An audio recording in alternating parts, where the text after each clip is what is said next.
Hello guys, welcome back to my channel. তো আগের এপিসোডের লাস্টে আমরা দেখেছিলাম এখানে মিন মিস্টার ওয়েকে হাওয়াতেই ধরে নেয় অ্যান্ড কিছুক্ষণ পর তারা যখন ফোন চেক করে সেখানে দেখতে পায় যে এই ফটোটি সোশ্যাল মিডিয়াতে অনেক বেশি ভাইরাল হয়ে গিয়েছিল। আর এখানে সবাই নানান রকম কমেন্ট করছিল যে তাদের একসঙ্গে অনেক বেশি সুন্দর লাগছে, যেন এক পারফেক্ট জুটি, যেমনকি এক সুপারম্যান তার গার্লফ্রেন্ডকে ধরে আছে। আর এটা দেখার পর তো তাদের অনেক বেশি রাগ হচ্ছিল যে তা আমাদের একসাথে নাম কেন নেওয়া হচ্ছে, যখন কি তারা একে অপরকে একদমই পছন্দ করতো না। বাবার তো মনে হচ্ছিল তাদের মধ্যে সেটেলমেন্ট হতে চলেছে, বাট আবারও সবকিছু গোলমাল হয়ে যায়। মিস্টার ওয়ে অ্যান্ড মিনের ভিডিও ভাইরাল হওয়ার কারণে তাদের ফ্যান ফলোয়িং অনেক বেশি বেড়ে গিয়েছিল, তার সাথে সাথে তাদের ড্রামাও অনেক বেশি হিট হয়েছিল। অ্যান্ড ইভেন তো এক ফ্যান গার্ল মিনকে লেটার লিখেছিল, আর যাতে লেখা ছিল আই লাভ ইউ। আর যা মিন যখন দেখে সে বাওকে জিজ্ঞাসা করে, বাও এটা কেমন ধরনের ওয়ার্ড, আর এটার মানেই বা কি? বাও তাকে বলে অ্যাকচুয়ালি তারা তোমাকে সাপোর্ট করছে, এটাই এখানে লেখা আছে। আর যা শুনে মিন বাওকে বলে যে ওকে তাহলে আই লাভ ইউ টু। আর যা শুনে বাও লজ্জা পেয়ে গিয়েছিল, কারণ মিন এটার মানেই জানতো না ঠিক, বাট বাও তো জানতো। আর যখনই সে সেখান দিয়ে বাইরে যায় সমস্ত গার্লস তাকে ঘিরে ফেলে যারা মিন এর ফ্যান ছিল, আর তার সাথে সাথে মিস্টার ওয়েরও। আর তখন সেখানে মিস্টার ওয়ে চলে আসে অ্যান্ড বলে, তুমি এইভাবে সবসময় সকলের কাজ কেন করতে থাকো, অন্যের জন্য ড্রিঙ্কস নিয়ে আসো, তুমি আমার এমপ্লয় বাকিদের নয়। এরপর সে ওই গার্লসদের থেকে পিছু ছড়ায়, বাট কিছুক্ষণ পর আবারও সমস্ত গার্লস তাকে ঘিরে ফেলে অ্যান্ড বলে, প্লিজ আমাদের জন্য লিমিনের অটোগ্রাফ নিয়ে আসো। আর তাদেরকে দূর থেকে মিনও দেখে নেয় আর তখনই সেখানে মিন এসে বাওকে নিয়ে যায় অ্যান্ড এখানে তারা একটি কর্নারে লুকিয়ে পড়েছিল। আর ওই ফ্যান্স গার্লরা তাদেরকে খোঁজেই যাচ্ছিল। আর এই লুকোনোর চক্করেই তারা একে অপরের অনেক বেশি ক্লোজ এসেছিল, এমনকি তারা এখানে রিয়েলাইজ করে যে তারা একে অপরকে লাইক করে। অন্যদিকে আমরা মিস্টার ওয়েকে দেখি সেও বাওকে লাইক করতো, আর যে কোনো বাহানায় বাওকে নিজের কাছে পেতে চাইতো। তাই সে তার অ্যাসিস্ট্যান্টকে বলে, আমার অনেক বেশি ফিভার হয়েছে, তাই তুমি বাওকে আমার কাছে নিয়ে আসো। তার ধারণা ছিল যদি বাও আমার ফিভারের ব্যাপারে জানতে পারে সে তাহলে দৌড়ে আমার কাছে আসবে। বাট কিছুক্ষণ পর যখন সে তার মোবাইল চেক করে সেখানে ভিডিও দেখতে পায় যা মিন আর বাওয়ের ছিল। মিন বাওয়ের হাত ধরে দৌড়চ্ছিল অ্যান্ড যা দেখার পর তো তার মনই ভেঙে যায় অ্যান্ড সে তার অ্যাসিস্ট্যান্টকে বলে, বাওকে বলার কোনো দরকার নেই, আমার মেডিসিনের দরকার আছে, তাই তুমি গিয়ে মেডিসিন নিয়ে আসো। বাট কিছুক্ষণ পর সেভাবে আমার মনে হয় ওয়াও আমাকে লাইক করে অ্যান্ড আমার কেয়ারও করে, শুধুমাত্র সে আমার অ্যাটেনশন পেতে এইসব করছে। অন্যদিকে বাও বারবার মিনের কথাই ভাবছিল অ্যান্ড সে নিজেকে এটাও বলে, তুই কি পাগল হয়ে গেলি, তুই তার প্রেমে পড়ে যাসনি তো, তুই কি ভুলে গেছিস যে মিন অন্য দুনিয়ার। বাট সে আবার এটা বলে যে আমি আমার মনকে কষ্ট কখনোই দেব না, সে যে কোনো দুনিয়ারই হতে পারে, বাট লাভ তো লাভই হয়, তাই আমি আমার মনকে আটকাবো না।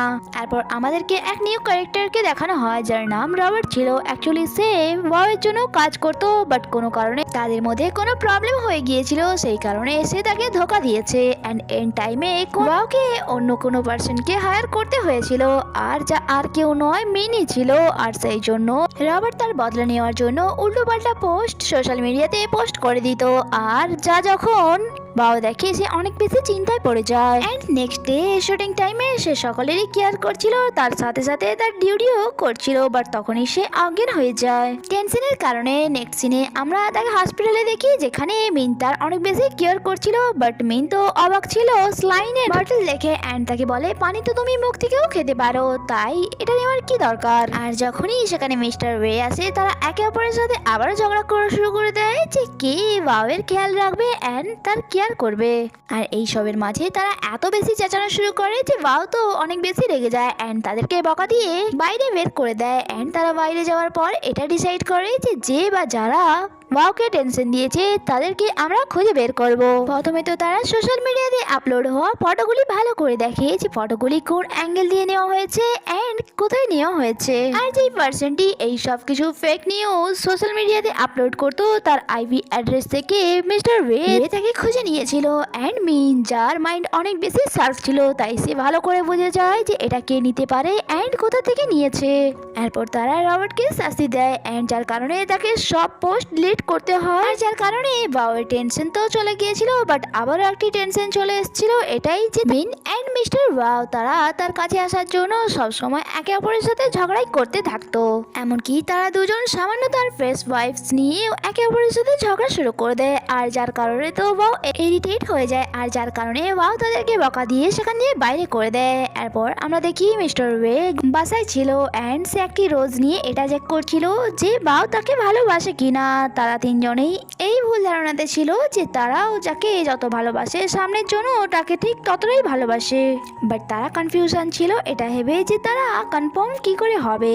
আর তারা ড্রামাতে দেখি যে যত বেশি আপনাকে ভালোবাসবে সে ততই জালাস ফিল করবে। তাই লাঞ্চ টাইমে মিন তার কো অ্যাক্টরের একটু বেশি কেয়ার করছিল, ইভেন তো তার ফেভারিট ডিশ তাকে তুলে দেয় অ্যান্ড সে ভাবছিল হয়তো এইসব দেখার পর ওয়াও অনেক বেশি জালাস ফিল করবে, বাট কিছুক্ষণ পর সে বুঝতে পারে ওয়াও তো কিছু রিয়েক্টই করছে না, তার মনে আমার জন্য কোনো ফিলিং নেই। তখন সেখানে মিস্টার ওয়ে আসে অ্যান্ড আর সেও ঠিক এমনটাই করে, সে ওয়াওয়ের সাথে কোনো রকম কথাই বলে না অ্যান্ড কো অ্যাক্টরে অনেক বেশি প্রশংসা করে অ্যান্ড তার অনেক বেশি কেয়ারও করে, ইভেন তো সে তার জন্য টি অর্ডার দেয়, বাট তখনই ওয়াও অনেক বেশি রেগে যায় অ্যান্ড বলে ওয়েট সে এই ধরনের টি পছন্দ করে না, তাই তুমি তার জন্য রেড টি নিয়ে আসো।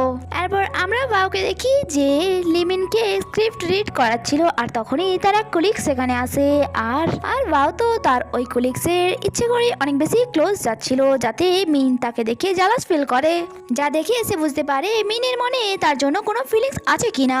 আর সে ওই কলিগসের ব্যাপারে লম্বা চওড়া প্রশংসা করে যায় যে সে আমার অনেক বেশি কেয়ার করে আর আমাকে অনেকবার প্রোটেক্ট করেছে, বাট ওই কলিগসের মনে ওয়াওয়ের জন্য তো কিছুই ছিল না, সে শুধুমাত্র তাকে এমপ্লয় ভাবতো, সেই জন্য সে বলে আমি তোমাকে কখন প্রোটেক্ট করলাম, আমার যতদূর মনে আছে আমি তো শুধুমাত্র তোমাকে একবারই প্রোটেক্ট করেছি। তারপর মিস্টার ওয়ে ওয়াওকে তার রুমে ডাকে অ্যান্ড এখানে আসার পর সে তাকে একটি গিফট দেয় যা তার হাত গরম রাখবে, শুটিং পয়েন্টে অনেক বেশি ঠান্ডা থাকে, তাই যাতে ওয়াওয়ের ঠান্ডা না লেগে যায় সেই জন্য সে তাকে এই গিফটটি দিয়েছিল।